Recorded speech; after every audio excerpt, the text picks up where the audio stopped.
මගේ මිදුල වෙනුවෙන් කරපු ලස්සන පුංචි වැඩක වීඩියෝ එකක් ඔයාලට බලන්න අදත් අරගෙන ආවා. මේ කාලය ඇතුළත සමහර විට ඉදිරි කාලය තුළදී ඔයාට ප්‍රයෝජනවත් වේවි. එහෙනම් මගේ වීඩියෝ එක වෙනුවෙන් ඔයාටයි මේ ආරාධනාව.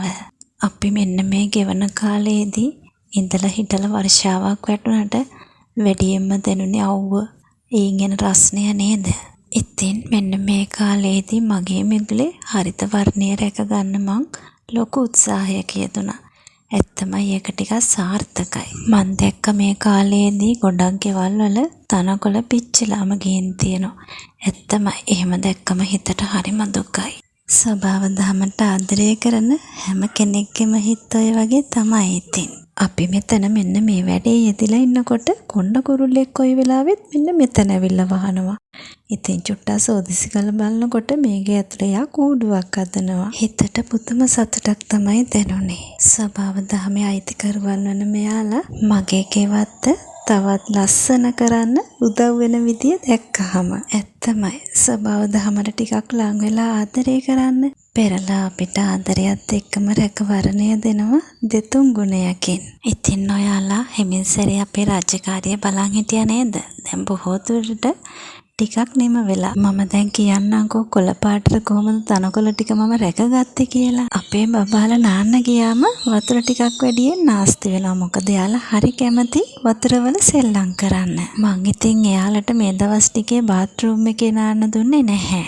ගාඩන් ටැප් එකට හොස් බටේ ගහලා දුන්න නාන්න. ඉතින් එයාලා හරි ආස වුණා ඒකට.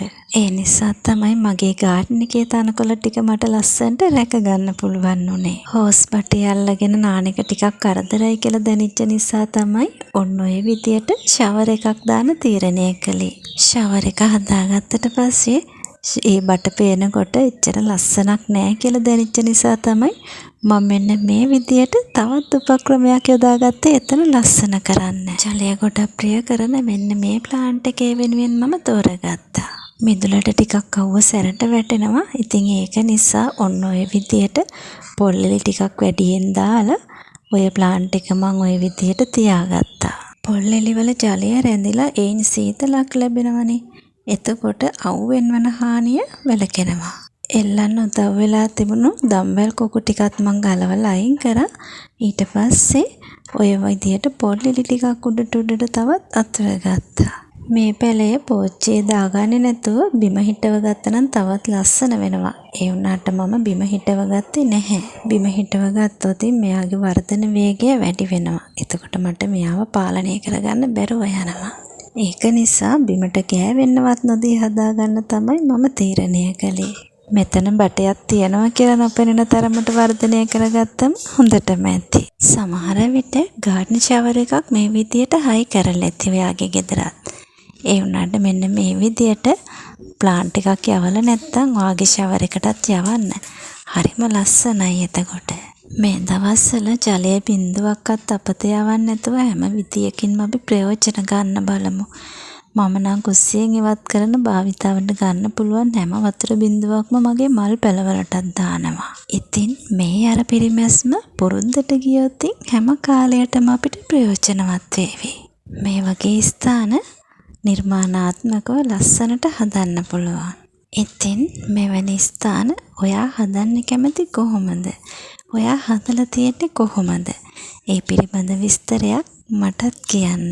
එතකොට ඒන් ලස්සන අදහසක් මටත් ලබා ගන්න පුළුවන් වේවි. මේ හරියෙන් තිබුණේ බෝගන්විලා පෝච්චි ටික. ඉතින් මම බෝගන්විලා පෝච්චි ටික මෙතනින් චුට්ටක් එහාට කරා. මොකද බෝගන්විලා කියන්නේ එච්චර ජලය ප්‍රිය කරන ශාක වර්ගයක් නොවන නිසා. ඔයාලත් දන්නව නේද? බෝගන්විලා වලට ජලය අඩුවෙන් දෙන තරමට මල් ඵලතාව වැඩියෙන් ලබලා දෙනවා. මෙන්න මේ විදියට තමයි අවසාන පෙනුම අපි අරගත්තේ. මෙතන තව ලස්සන වෙන්න නම් ඔන්න ඔය තාප්පෙත් මල් පෝච්චි ටිකක් හයි කරලා තව ජලය ප්‍රිය කරන පැලෑටි ටිකක් හිටව ගන්න ඕනේ. එතකොට මට හිතෙනවා තව ටිකක් ලස්සන වේවි කියලා. නිර්මාණාත්මකව ලස්සන මිදුලක් හදනකොට මල් පැල වගේම මෙන්න මේ වගේ දේකුත් මිදුලේ හදාගන්න.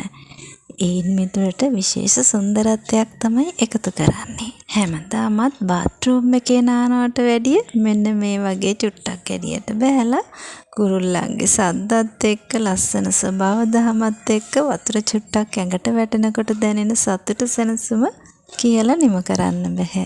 පුංචි තනකොළ ගහේ ඉඳලා රූස්ස ගහස් දක්වාම ජලය අවශ්‍ය මේ කාලෙදී අපිට පුළුවන් විදියෙන් ජලය බිඳක් එයාලට වෙන් කරමු. වර්ෂාව ලබා දෙන්න උදව් උපකාරී වෙන මේ ගස්වැල් අපි ආදරෙන් රැක බලා ගනිමු.